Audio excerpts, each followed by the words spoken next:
Let's get to our panel right now. Joining us to discuss U.S.-Egypt relations, Tawfik Hamid is an Islamic reformer and thinker and author of the book Inside Jihad.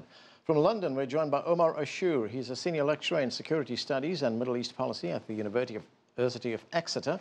With us in the studio, Clare Lopez is Vice President of Research and Analysis for the Center for Security Policy. And Cammack is a fellow in the Middle East program at the Carnegie Endowment for International Peace. Thanks to all of you for joining us.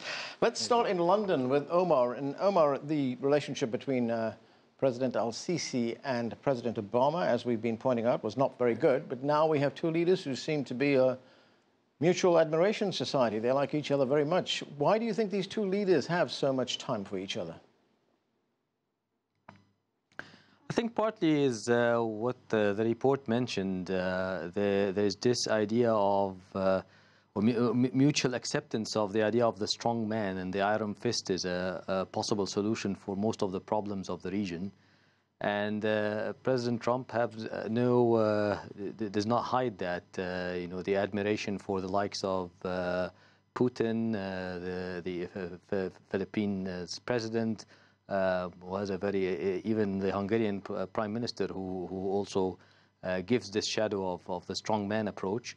And in the case of Egypt's ruler, it's the same approach. It's the idea that we need a strong leader up there who may provide some bread and security, but when it comes to freedoms, human rights, rule of law, alternation of power, all these issues have to be pushed aside in exchange for bread and security.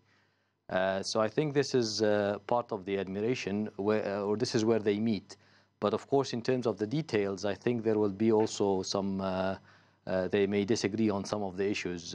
President Trump come with a package of America First, 29% cuts in the State Department's budget, also wants to see value for money. Egypt received over 77 billion US dollars along the years.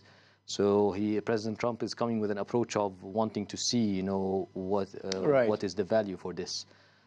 President Sisi comes with a different approach of high hopes, high demands, more military aid, more economic aid, designation of opposition as terrorist organizations. So coming with a list of demands that also are quite high in many ways. Okay, Claire, President Trump clearly sees Egypt as a key ally in the war on terrorism, the fight against terrorism. But is Egypt really an asset here, or is it a liability? Because there's some commentators who say the actions of President El-Sisi have actually driven many people into the radical camp. No, I really think that Egypt is a very important country in the war against the Islamic Jihad in the region. And for many reasons, Egypt should be our strong ally. In so many ways, our interests align. For instance, in keeping the peace with Israel. Egypt's position on the Suez Canal along the Red Sea, the approachways to the Suez Canal controlled by Egypt. So many things make it important, as well as its position in North Africa, I would say next door to Libya, where there is a struggle likewise going on against the Islamic Jihad there. Tawfik, would you consider President El-Sisi a legitimate leader? He did overthrow a democratically elected leader. I consider him a legitimate leader. If you see what happened to Mubarak, the people in Egypt, millions went to the streets, and Mubarak was removed at the end. And the administration back then, the Obama administration, considered it a legitimate revolution, and the new president, or Morsi, is a legitimate president. It's just surprising to see why the same administration, when not just the same number of people, more went against Morsi to do the same thing again.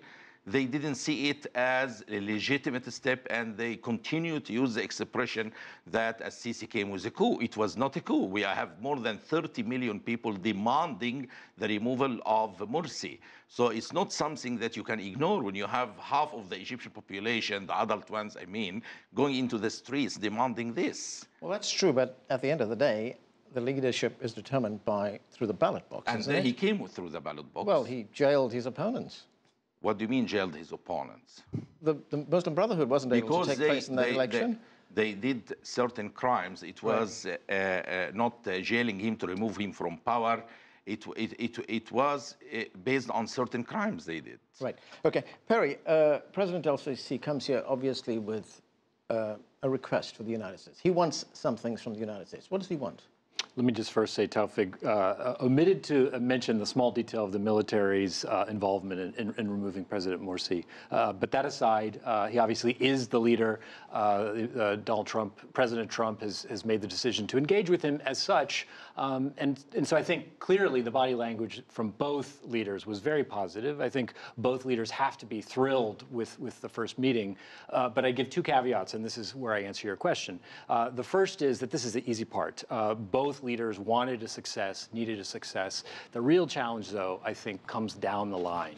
As Omar in London mentioned, President Sisi and Egypt are looking for more assistance, increased levels of military assistance, and ultimately, I think the key challenge for President Sisi is the economic one. And here is where I think there is potential for a divergence over time, in part because I'm not sure that Washington necessarily has answers to these economic challenges, particularly coming in with a kind of mantra of economic nationalism here in Washington. But likewise, there's lots of talk cutting the budget by $20 billion in terms of the foreign assistance budget. That money has to come from somewhere. Right. So how this administration will square that circle, increase requests from Egypt, while also trying to make cuts, including to the military assistance budget, I think remains to be seen. So I'd say, bottom line, very good meeting for both leaders today, but the jury's still out in terms of the longer run trajectory between these two leaders and these two countries. Right. Omar, what would the United States be looking for from President El-Sisi? If we look at the wider problems in the Middle East, the conflicts that are taking place there, for instance, the Israeli-Palestinian conflict, which has been going on for decades, would President Trump have addressed that? What kind of help would he have sought from the Egyptian leader? Well, there are about four issues there. One of it, of course, is the influence of Egypt on the peace process, and that has been declining to a large degree. Egypt has bad relations with Hamas in Gaza, which is one part of the problem. It has better relations with a faction within Fattah, within the Palestinian Authority. And the other faction, the relationship ebbs and flows. And Egypt is basically living on international aid, on assistance from mainly the Gulf countries and partly the U.S. So there isn't really much to offer there in terms of influence. The soft influence and the inspirational component of the Nasser times in the 60s are more or less gone.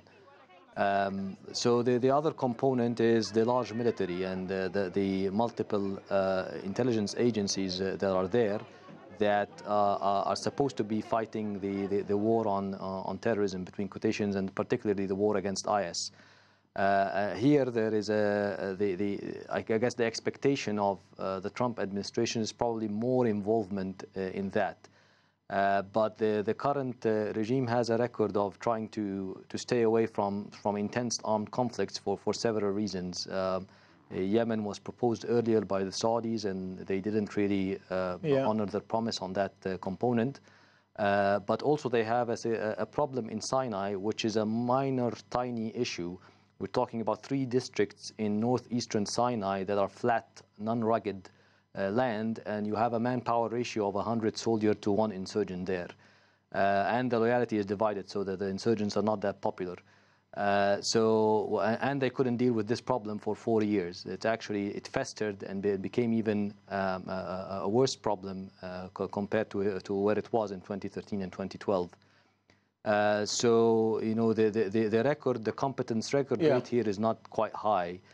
But there are a lot of men. It's a large army, so there may be some issues to be dealt with here. Right. Claire, getting back to your earlier point, how much of a balancing act is it for the United States to deal with a country like Egypt? Because here, the U.S. State Department itself has accused the El-Sisi government of widespread human rights violations. I mean, the State Department said in its last report that there was the killing and torture of political prisoners, female genital mutilation, human trafficking, forced marriage, and child abuse.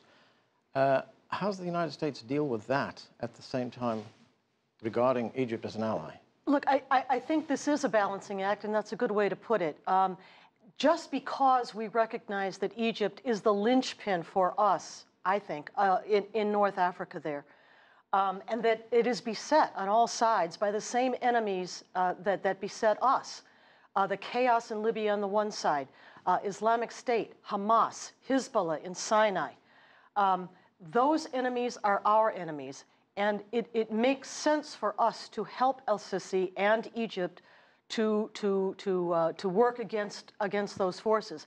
At the same time, that doesn't mean we have to ignore other issues such as those you've just mentioned, and I would add to that, of course, the situation of the Copts, that is the Egyptian Christians in Egypt. So we would necessarily, of course, bring up all of these other issues, not letting them slide by, but at the same time prioritizing what I think is a very important bilateral relationship with President El-Sisi and Egypt. Okay, Tawfik, I want to get your view on that as well, but first we're going to have to take a break. Coming up, more on the U.S.-Egypt relationship. Stay with us, you're watching The Heat.